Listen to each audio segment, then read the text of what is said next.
The Galactic Union had explored thousands of worlds. They believed they had seen everything. Every new planet, every new species. They had mapped it all. Earth was just a small blue planet marked long ago as low-tech, no threat, no one cared about it. Until now. A quiet signal reached a listening post near the edge of known space. It was weak, broken, filled with static. The message was short. "This is Scout Ship Zeral 4. We found it. It's not. It's..." Then silence. Commanders thought it was just a system error, maybe space interference. But when the scout ship didn't return, they sent another, and another. All 3 ships vanished near the same place, near Earth. Now, high above in the Union's command tower, the leaders gathered. 3 ships, no survivors, all near the same system, said General Rax, his voice sharp and cold. "Earth?" one of the council members asked. "That ancient report said they were primitive. No space defense, no interstellar weapons." They were, but something's there now, something that eats ships and leaves no trace. The room went silent. They finally ordered a full investigation. A new fleet, a stronger one, led by Commander Varnek, a young and respected officer known for his calm mind and sharp instincts. He accepted the mission without question.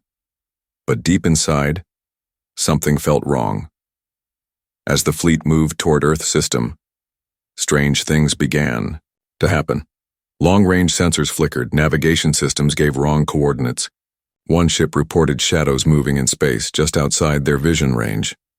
Varnik stood at the front window of his flagship, staring at the darkness ahead. "This place is too quiet," he said to his second officer. "Maybe they're hiding," the officer replied. Varnik shook his head slowly. "Or maybe they're already watching us." Far in the shadows of the solar system, something did watch. Not with eyes, but with systems built for silence. Earth hadn't been quiet because it was weak. It had been quiet because it was preparing. And now, the Watchers waited. "Commander," Varnek's fleet entered the edge of Earth's solar system with calm confidence. The stars around them were peaceful. Nothing seemed unusual. No defense ships, no signals. Just silence. It felt easy, too easy. He stood on the bridge, his hands behind his back, eyes locked on the dark space ahead. "We are within the target system," the navigation officer announced. "Any signs of life?" Varnek asked. "None. No satellites, no beacons, not even civilian chatter." Varnek frowned. "Every planet has something, even primitive ones." There was a pause. Then the science officer added quietly, "Sir, their moon base. It's active." That caught everyone's attention. The moon wasn't in any of the old Earth reports. It was supposed to be abandoned. But now weak energy signals pulsed from it. Faint, but real. Varnek gave the order. "Prepare a team. We're going down." The shuttle glided toward the moon's surface in silence. As they landed, a layer of dust rose around the feet of their suits. The base looked old, worn, as if no one had lived there for decades. But the doors opened as they approached. No one welcomed them. No lights turned on. But the systems worked. The air was clean. The temperature was perfect. "This is not abandoned," one soldier whispered. They moved deeper into the outpost, scanning everything. On the walls, old Earth symbols, maps, photos.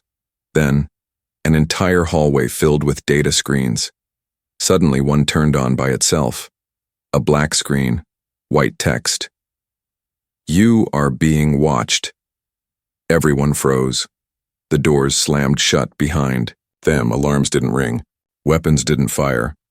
But the feeling, it was like walking into a trap that was already done waiting. On the main screen, a short video began playing. It was Earth's history, wars, disasters, unity, progress. Humanity had suffered, yes, but it had survived everything. And somewhere in those final clips, the message became clear. We stopped trusting peace. We started preparing for everything. One soldier whispered, "They knew we'd come." Back in orbit, the fleet's main ship started losing control. of small systems. At first just lights, then oxygen monitors, then gravity. "Something's wrong," the chief engineer said, typing faster. "We're being pulled into an override," the AI stated calmly. "By who?" Varnek asked. The AI responded with a single word: Earth. That was when Varnek understood. This wasn't just defense. It was strategy, patience, planning. They hadn't just prepared for war.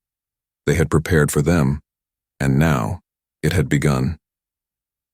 The moon base was no longer just a mystery. It was a warning.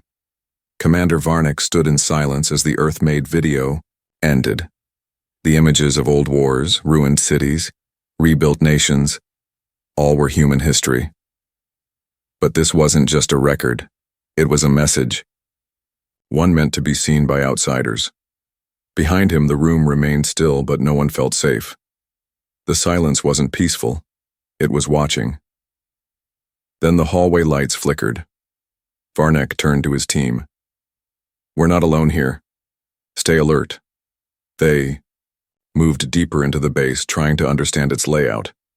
Everything was too clean, too organized, like it had been used yesterday. But no one was here now.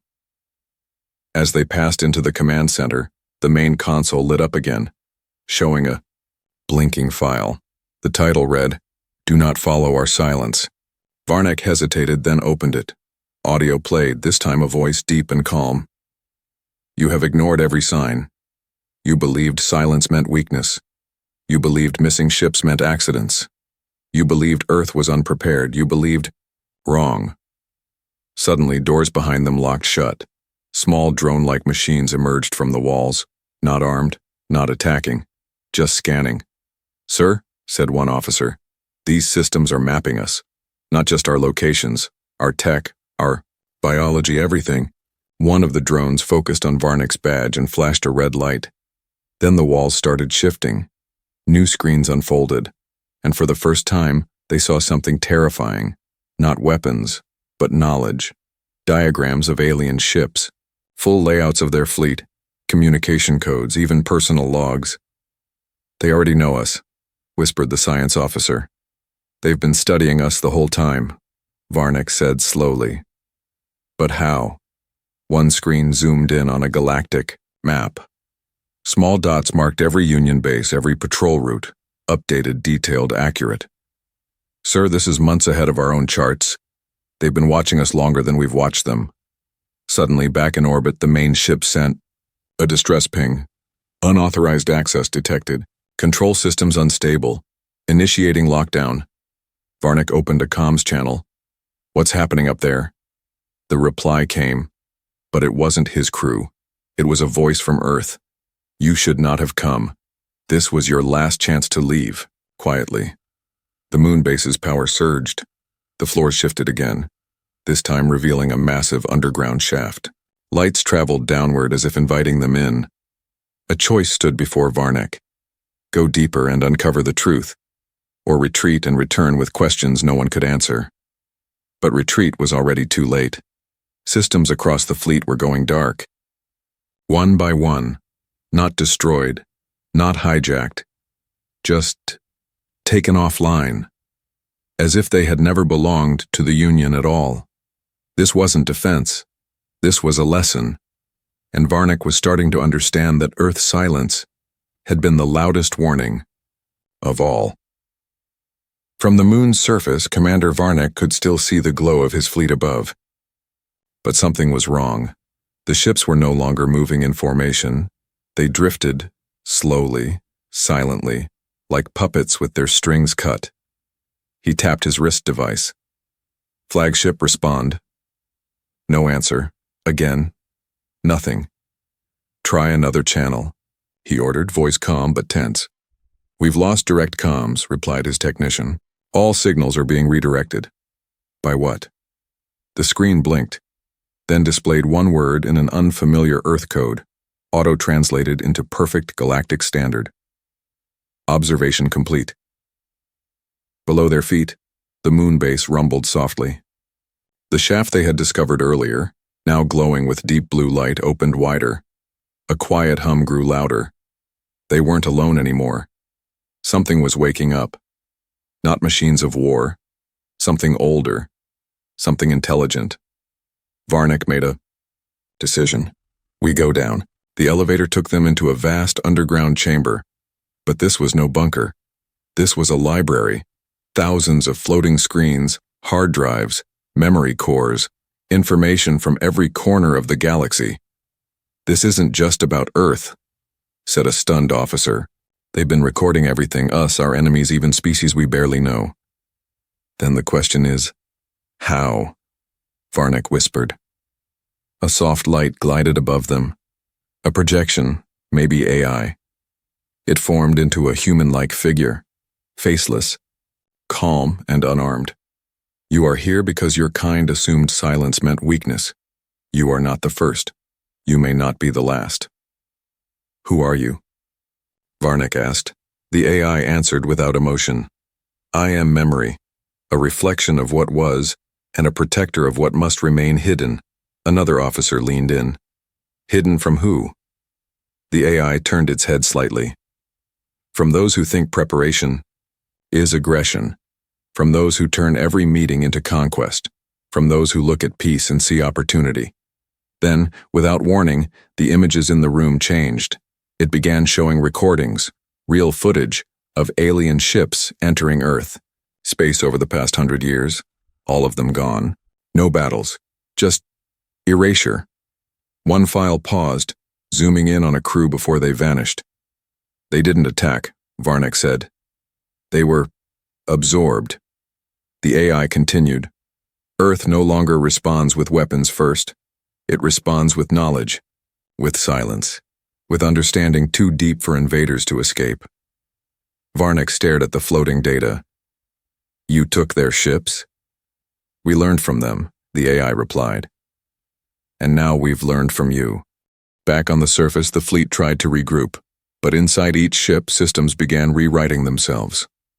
Not breaking, just changing. A calm voice filled every room of every vessel.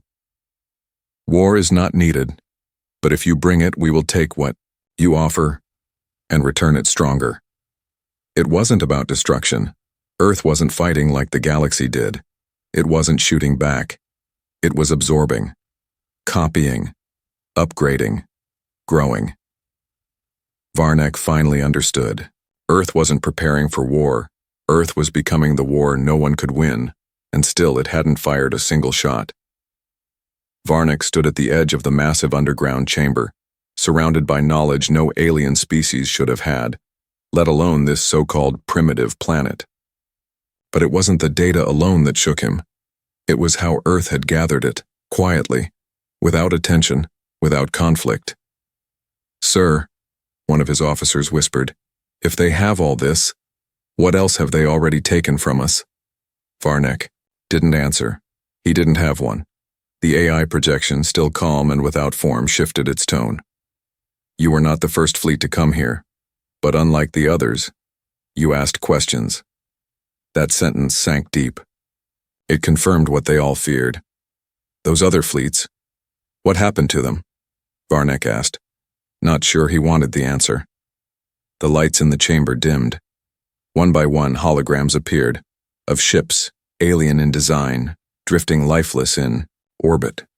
Crews standing still as if frozen in time. Engines powered off. Weapons untouched. Just gone from themselves. They did not listen, the AI said simply. Then what do you want from us now? Varnick demanded. Nothing. This was never about taking. It was about teaching. Above, the ships of the Union fleet were being guided, not by force, but by subtle commands. Systems realigned, trajectories corrected. One by one, they began returning to stable orbit, now completely under Earth's management. But the crew inside? They remained, unharmed, awake, confused. They're not prisoners, Varnick realized. They're witnesses. He turned back to the AI. Why spare us? The AI's glow pulsed gently.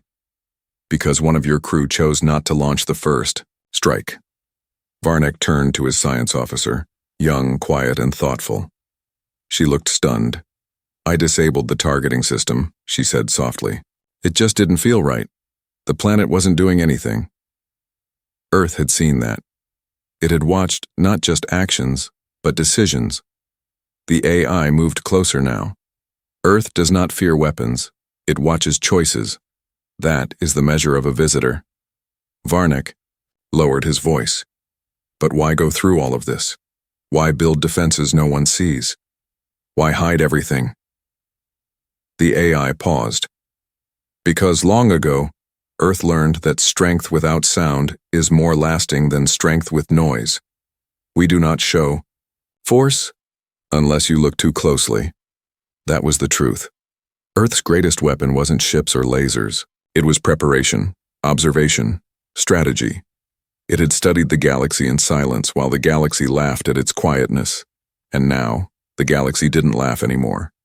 Varnick looked back at the shaft they had come from. The exit was open. No, one will believe this, one officer said. They won't need to, Varnick replied. They'll see it in our silence. For the first time in his career, he gave no command. He simply turned and left. And behind him, Earth's systems powered down, quietly, patiently, as if none of it had ever happened.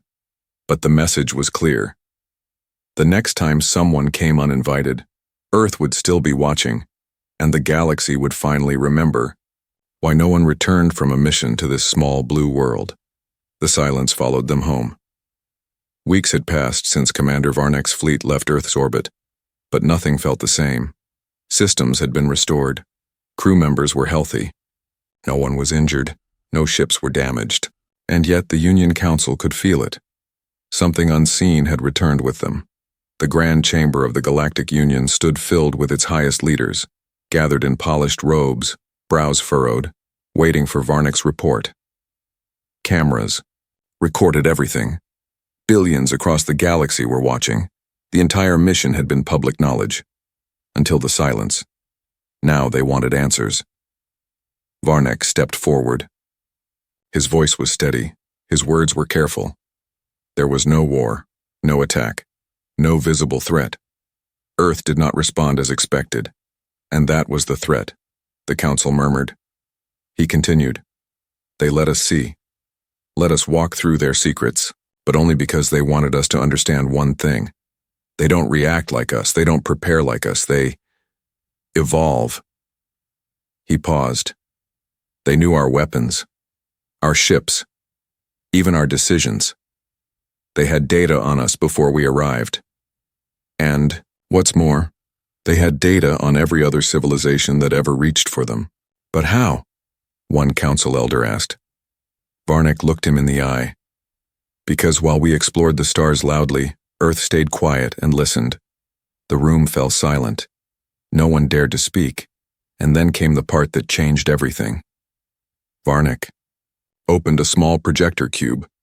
A simple hologram lit up, Earth symbol. But behind it, lines of code began to scroll. Alien, foreign, but now familiar. It was a gift, a program, a message, a design. The AI from Earth had embedded it deep within the fleet's systems before their departure.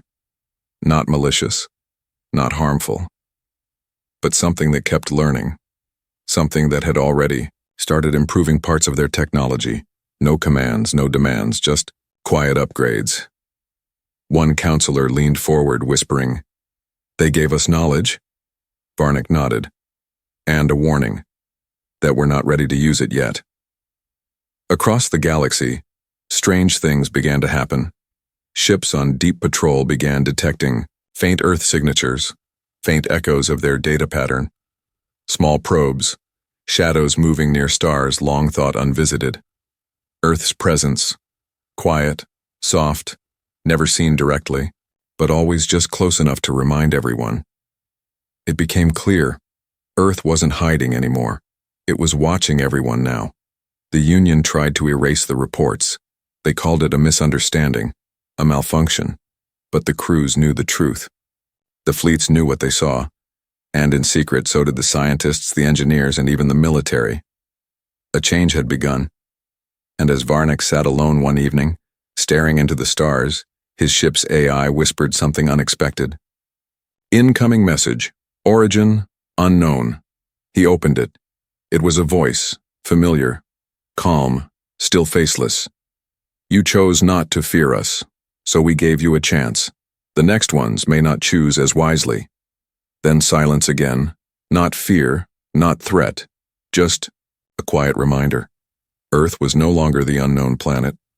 Now, it was the test. And the galaxy would never approach it the same way again.